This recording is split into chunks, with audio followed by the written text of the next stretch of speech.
अस्सलाम वालेकुम व्यूवर्स, आप देख रहे हैं in search of wisdom. Western societies में इस्लाम को बहुत ही क्रिटिसाइज़ किया जाता है। ख़ास तौर पर इस्लाम को इस तरह से पेश किया जाता है जैसे इस्लाम एक ऐसा रिलीजन है जिसने औरतों पर बहुत ज़्यादा पाबंदियां लगाई हैं और औरतों की आज़ादी को मुकम्मल तौर पर सलब कर दिया है। ख़ास तौर पर मुसलमानों के मुल्कों में आज की वेस्टर्न सोसाइटीज़ का जो फोकस है वो ये होता है कि मुसलमान औरतों को पढ़ाया जाए, उनको तालीम का हक दिया जाए। बिल्कुल ये बात अच्छी है, मुसलमान औरतों को तालीम का हक हासिल होना चाहिए। लेकिन अगर सोसाइटी के असर से कोई औरत पर पाबंदी लगा रहा है या औरत को पढ़ने से और तालीम हासिल करने से मना कर रहा है, तो उसका ये मतलब नहीं है कि उस तालीम के पीछे या उस माइंडसेट के पीछे इस्लाम है। इस्लाम एक ऐसा रिलीजन है जिसने औरतों को मुकम्मल आज़ादी दी है कि वो इल्म हासिल करें या किसी भी शोबे में महारत दिखाएं। इसकी मिसाल हम इस चीज़ से भी देख सकते हैं कि दुनिया में सबसे पहले यूनिवर्सिटी अगर आप सर्च करेंगे तो गूगल पे आपको वेबसाइट्स डिफरेंट रिजल्ट्स दिखाएंगी जिनमें इटली की एक यूनिवर्सिटी का भी आता है।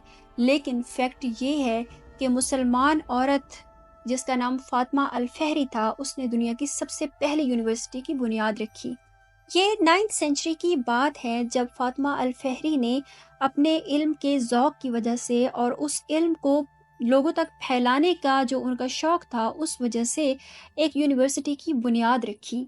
फातिमा अल फहरी बड़े ही एक अमीर ख़ानदान से ताल्लुक़ रखती थीं और उनके फ़ादर जो थे वो बहुत ही वेल्दी थे और जब उनकी डेथ हुई तो काफ़ी सारी दौलत वो छोड़ कर मरे।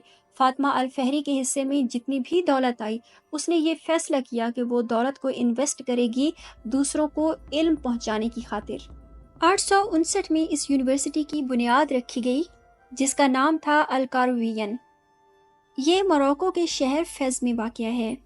ये इंस्टीट्यूशन कोई सिर्फ एक छोटा सा स्कूल नहीं था बल्कि ये एक हब बन गया उस वक्त के जो इल्म के ज़ौक़ रखने वाले लोग थे उनके लिए। दूर दूर से लोग यहाँ पर इल्म हासिल करने के लिए आया करते थे और ये यूनिवर्सिटी लोगों को उनके इल्म का सर्टिफिकेट भी अता किया करती थी, यानी डिग्री सिस्टम भी मौजूद था इस यूनिवर्सिटी में।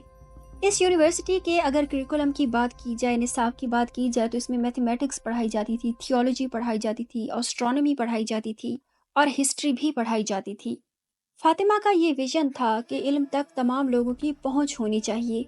जेंडर और सोशल स्टेटस से हटकर हर किसी को इल्म हासिल करना चाहिए जो भी इसका शौक रखता हो। ये एक उस वक्त का इनकलाबी कदम था और फातिमा फहरी की ये यूनिवर्सिटी आज तक मौजूद है। फातिमा अल फहरी के इस इंस्टीट्यूशन को यूनेस्को ने भी रिकग्नाइज़ किया है, जो कि दुनिया का सबसे पुराना इंस्टीट्यूशन है जो हायर एजुकेशन को प्रमोट कर रहा है। फातिमा अल फहरी की ये जो लेगेसी है इसने बहुत ही औरतों पर एक अच्छा असर डाला है जिन्होंने इल्म को फैलाने में अपना कंट्रीब्यूशन किया है। उम्मीद है आज के इस फैक्ट से आपको कुछ अच्छा सीखने को मिला होगा। मेरे चैनल को सब्सक्राइब कीजिए और अपना फीडबैक देना बिल्कुल भी ना भूलिएगा। Thanks for watching. अल्लाह हाफिज़।